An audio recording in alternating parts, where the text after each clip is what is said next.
né? Porque foi sentindo essa necessidade do quê? Desse culto feminino. Então, quanto mais mulheres iam chegando, não sabia se trabalhar com energia masculina. Então, vamos trabalhar com energia feminina. E aí foi agregando muitas mulheres nesse culto até se formar uma falange, né? Mas ela é mais aclamada exatamente por isso, por causa de casos de amores impossíveis, assim, basicamente, né? Entendi. Então, isso é o que envolve tanto, né, esse nome de Maria Padilha, né? Exato. Porque eu ouço falar desde criança e, meu, dentro da igreja, algumas igrejas evangélicas por aí, nossa, é um nome... Só que o que acontece? Uma coisa que... Em algumas igrejas que eu cheguei a ver, era até mais demonizado que o de Pombagira. De Exu, essas... por quê? Porque assim, quando você trabalha com Maria Padilha, né? Essa Maria Padilha da Espanha, olha só quanto a história é contraditória, né? O que acontece? Maria Padilha, por uma desilusão amorosa, ela pediu permissão para o Papa para fundar um convento. Porque ela ia se enclausurar nesse convento porque ela não queria mais saber de nenhum outro homem que não fosse Dom Pedro. Né? De tanto que ela era apaixonada, amava mesmo, ela disse o seguinte: se ele não quer ficar casado comigo, e eu sofro tanto, né? Porque ela já estava ali com, acho que 2 filhos quando ela resolveu pedir a licença para fazer o convento. Então ela disse: se ele não quer e meu amor nunca vai dar certo, se eu nunca vou ser feliz no amor, o que eu vou fazer? Eu vou fundar um convento. E então ela fundou um convento, ela recebeu a permissão do Papa na época, fundou o convento das Clarissas em Palência, na Espanha, e se trancafiou lá dentro. Então ela ficou um tempo trancada.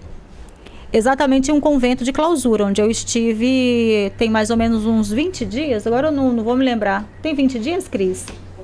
Que eu estive lá no convento, foi 27, dia do meu aniversário.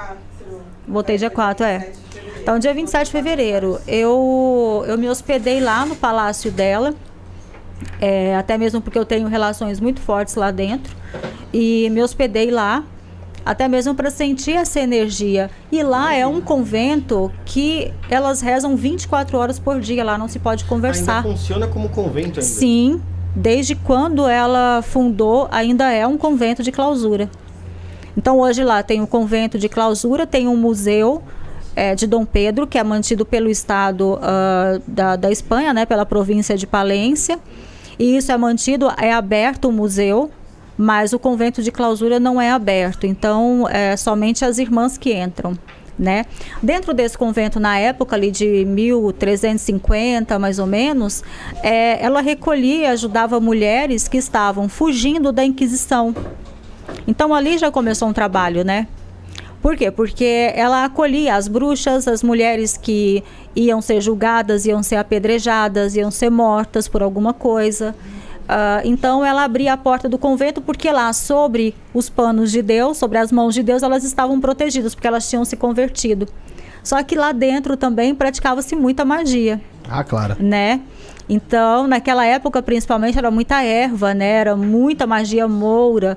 A magia moura veio ali da África, né? De Marrocos, enfim. Uhum. E eles eram muito fortes ali na Espanha, entre o ano 700, acho que até 1400, mais ou menos.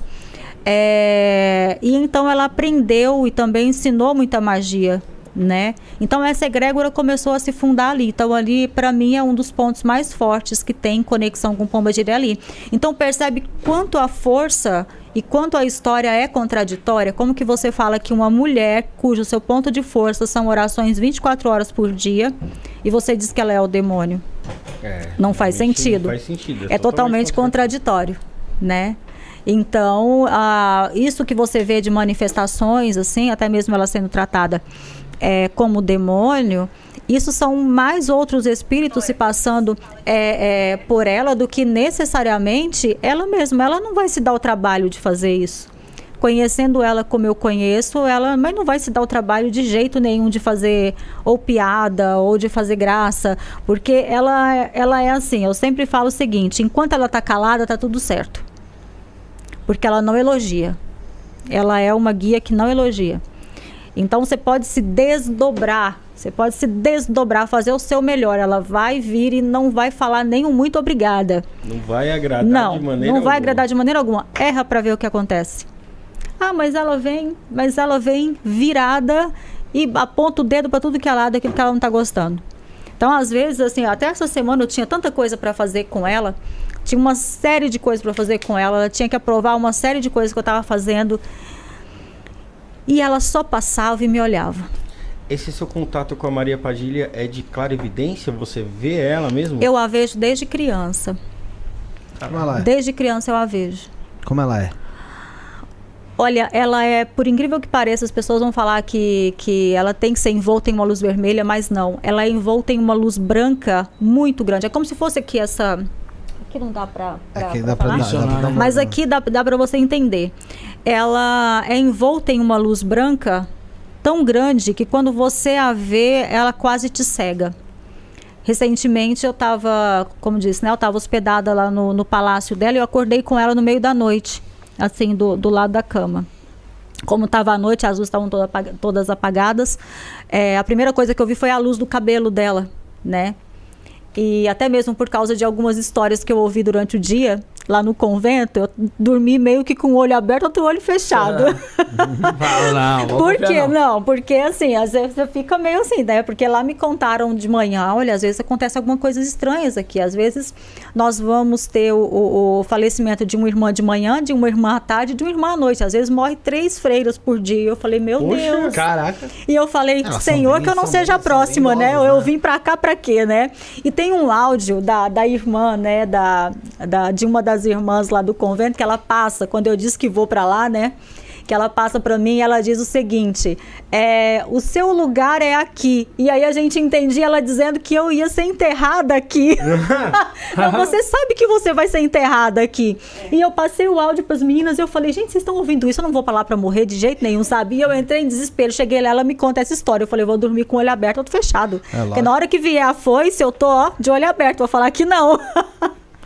E aí, tudo bem, né? Aí, eu a vi lá, ela tava com uma luz muito maior do que aquela que ela se apresenta aqui.